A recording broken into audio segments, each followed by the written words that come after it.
Olá, boa tarde. Está no ar o Gazeta News, 14 de agosto de 2013. Manifestação em São Paulo reúne integrantes do Movimento Passe Livre, do MTST, estudantes e integrantes do Sindicato dos Metroviários. Segundo a Polícia Militar, mais de 1.000 manifestantes protestam contra a suposta existência de um cartel nas licitações de trens e metrô de São Paulo. Os manifestantes se concentraram no Vale do Anhangabaú e depois começaram uma caminhada pelo centro da cidade. Por enquanto, a manifestação é tranquila, mas a CET recomenda que os motoristas evitem a região. Caso Bianca Console, Sandro Dota teria confessado em carta que matou a jovem. O texto foi divulgado pelo advogado de defesa do motoboy, Arildo de Oliveira. O crime aconteceu em 2011. A carta teria sido escrita por Sandro Dota no último dia 2 e foi divulgada pelo site de notícias G1. Ele está detido preventivamente na penitenciária de Tremembé, interior de São Paulo. Na carta, Sandro assume o assassinato da cunhada e diz que a matou durante uma briga, mas nega que tenha violentado sexualmente a jovem. No texto, ele também se compromete a confessar que matou a estudante em seu julgamento, remarcado para o próximo dia 16 de setembro. O primeiro júri foi anulado porque Dota destituiu o advogado que o defendia. Bianca foi asfixiada e encontrada morta dentro de casa na Zona Leste. Na época das investigações, Sandro foi acusado pelo crime, pois um exame de DNA teria encontrado vestígios da pele dele nas unhas da vítima. E mais 3 suspeitos de atearem fogo ao corpo de um dentista em São José dos Campos são apreendidos pela polícia. Segundo a Secretaria da Segurança Pública, 2 adolescentes e um garoto estariam envolvidos no crime. Em junho, a polícia já havia apreendido 2 adultos suspeitos de participação no crime que aconteceu no final de maio. Alexandre Peçanha Gade estava sozinho no consultório quando foi abordado. Os bandidos teriam entrado no local para praticar um assalto e jogaram álcool e atearam fogo ao corpo do dentista, que foi socorrido consciente, mas morreu uma semana depois. Em abril, a dentista Cíntia Magali Moutinho foi morta no consultório dela em São Bernardo do Campo, na Grande São Paulo. Ela também teve o corpo incendiado com álcool. Segundo a polícia, ela foi morta pois tinha apenas R$30 na conta bancária. Crime na Brasilândia. Major da Reserva e deputado estadual Olímpio Gomes, do PDT, afirma que a cabo Andréia Pesseguini teria sido convidada por colegas da corporação para participar de um roubo a caixa eletrônico. A informação foi publicada hoje pelo jornal Folha de São Paulo. Segundo Olímpio, Andréia teria relatado esse convite para o roubo ao então comandante do batalhão onde ela trabalhava. Ainda segundo Olímpio, os PMs envolvidos no caso não foram punidos. O tenente-coronel Wagner Dimas, que deu entrevista a uma rádio dizendo que Andréia havia delatado outros PMs por envolvimento em uma quadrilha de roubo de caixa eletrônico, foi afastado do comando do 18º Batalhão. A corregedoria da corporação, no entanto, Dimas desmentiu as declarações. Ontem, a Secretaria da Segurança Pública admitiu que a cena do crime não estava totalmente preservada no momento da perícia. A Polícia Civil trabalha com a hipótese de que Marcelo, filho adolescente do casal, tenha matado a família e depois cometido suicídio. E hoje o paulistano sentiu bastante frio. A Defesa Civil colocou a cidade em estado de alerta porque a sensação térmica era de apenas 10 graus. E é bom tirar os casacos do armário porque as temperaturas vão cair ainda mais. Vamos à previsão para o estado de São Paulo com Tássia Sena.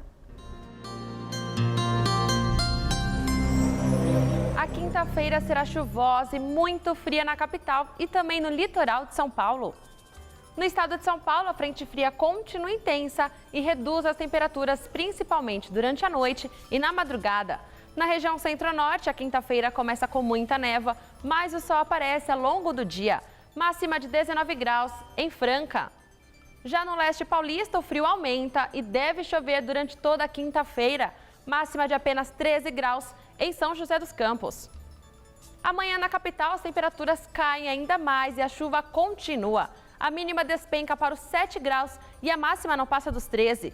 Na sexta-feira, a chuva dá uma trégua, mas a nebulosidade segue forte, máxima de 19. E no sábado, o sol deve aparecer muito tímido entre as nuvens, mínima de 10, máxima de 19 graus. E daqui a pouco eu volto com mais informações sobre o tempo no Jornal da Gazeta. Até lá! Programa Mais Médicos consegue preencher apenas 10% das vagas solicitadas pelos municípios inscritos.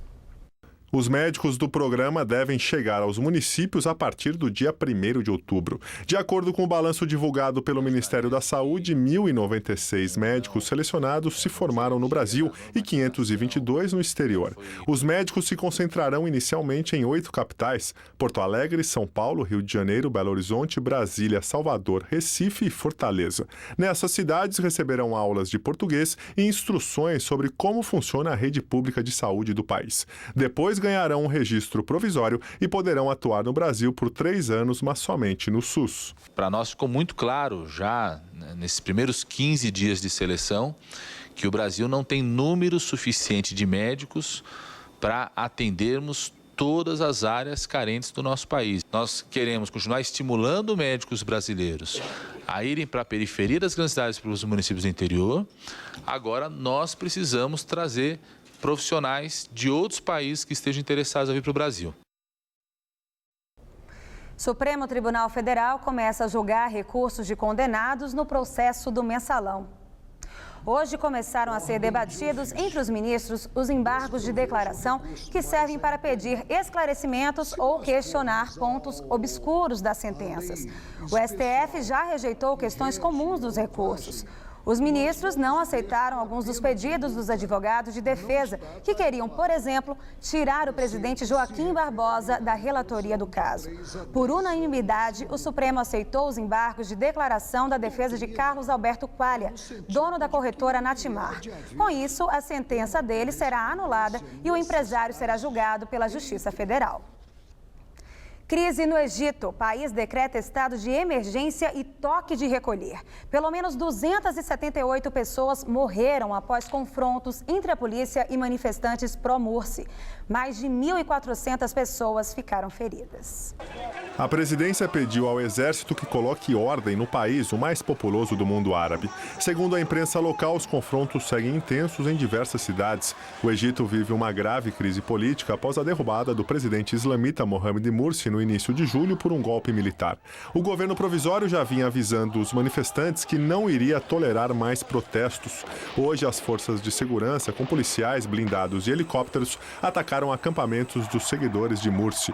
As mortes provocaram repúdio da comunidade internacional e o cenário levou à renúncia do vice-presidente interino do país, Mohamed El Baradei.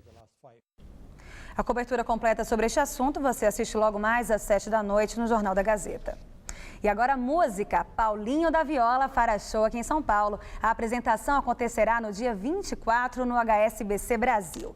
E os ingressos já estão à venda. As entradas custam entre R$50 e R$200. E o Gazeta News de hoje termina aqui. Novas notícias logo mais às 7 da noite no Jornal da Gazeta e no Jornal da Gazeta, edição das 10.